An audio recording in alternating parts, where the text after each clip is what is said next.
sangat penting untuk diterapkan dalam kehidupan kita sehari-hari karena cukup membantu kita untuk menyelesaikan beberapa masalah dan kehidupan sehari-hari. Nah, berpikir komputasional itu juga terdapat beberapa tahapan, yaitu dekomposisi, abstraksi, pembuatan algoritma, dan pengenalan pola. Jadi kita dapat simpulkan bahwa itu adalah metode pemecahan masalah yang terinspirasi dari ilmu komputer. Hal ini juga melibatkan cara berpikir yang logis, sistematis, dan utuh untuk merumuskan suatu masalah dan mengekspresikan solusi hingga dapat dipahami.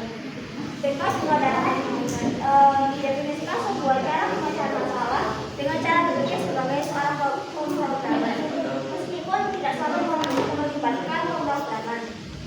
Jadi berikut penjelasan tentang dekomposisi. Dekomposisi itu proses pemecahan masalah yang kompleks menjadi beberapa bagian yang lebih kecil dan sehingga kita dapat melakukan pemecatan secara mudah. Hal ini juga menjadi salah satu kunci dalam berpikir komputasional yang membantu dalam memahami dan menyelesaikan suatu masalah. Yang kedua ada pengenalan pola. Pengenalan pola itu kemampuan untuk mengidentifikasi persamaan atau keteraturan dalam suatu data atau informasi, atau dapat kita definisikan sebagai cara mempercepat pemecahan masalah dan untuk mempercepat pemecahan suatu keputusan. Yang ketiga ada abstraksi. Abstraksi itu adalah kemampuan untuk menyederhanakan masalah kompleks dengan berfokus pada informasi yang penting dan mengabaikan data yang kurang relevan. Abstraksi dapat didefinisikan sebagai salah satu dari keempat pilar utama dalam berpikir komputasional. Yang keempat ada pembuatan algoritma.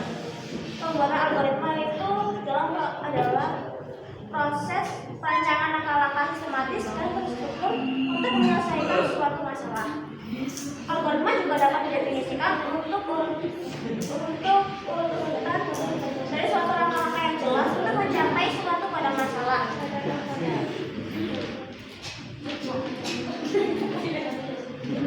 Di dekomposisi juga ada beberapa prinsip-prinsip. Yang pertama yaitu mengidentifikasi masalah utama.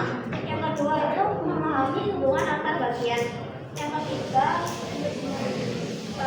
fokus pada pengembangan solusi untuk masing-masing bagian secara terpihak. Yang keempat mengidentifikasi setelah solusi untuk setiap bagian selesai intervensi kembali solusi tersebut. Jadi dapat kita simpulkan bahwa proses ini melibatkan pemahaman dalam terhadap masalah, perencanaan solusi, pembagian masalah menjadi bagian yang lebih kecil dan penyerapan metode iteratif untuk mencapai penyelesaian dengan metode pembelajaran coding. Orang yang dapat mengembangkan keterampilan berpikir secara kreatif, kritis, dan analisis yang sangat dibutuhkan di era digital seperti ini. Sekian materi BK yang dapat saya sampaikan. Selamat dunia. Saya mohon maaf jika ada pertanyaan, mohon ditanyakan kepada Mudong saja.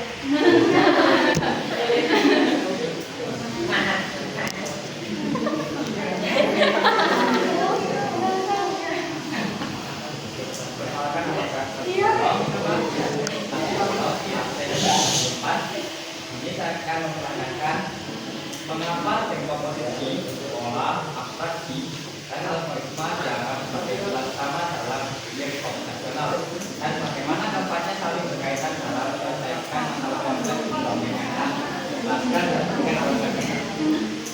Fokus sama kita, Pak. Dokter soal kedua. Ayo, kapan kita mesti?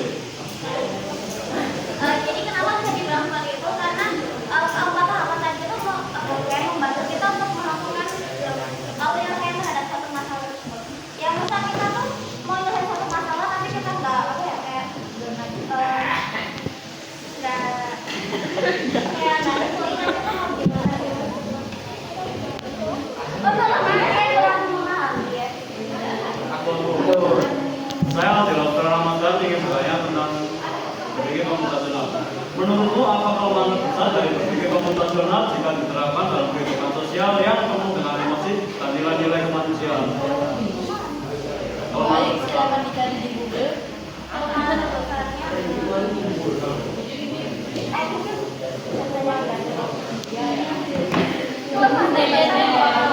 Sebenarnya banyak yang nggak pakai cara metode rasional gitu. Soalnya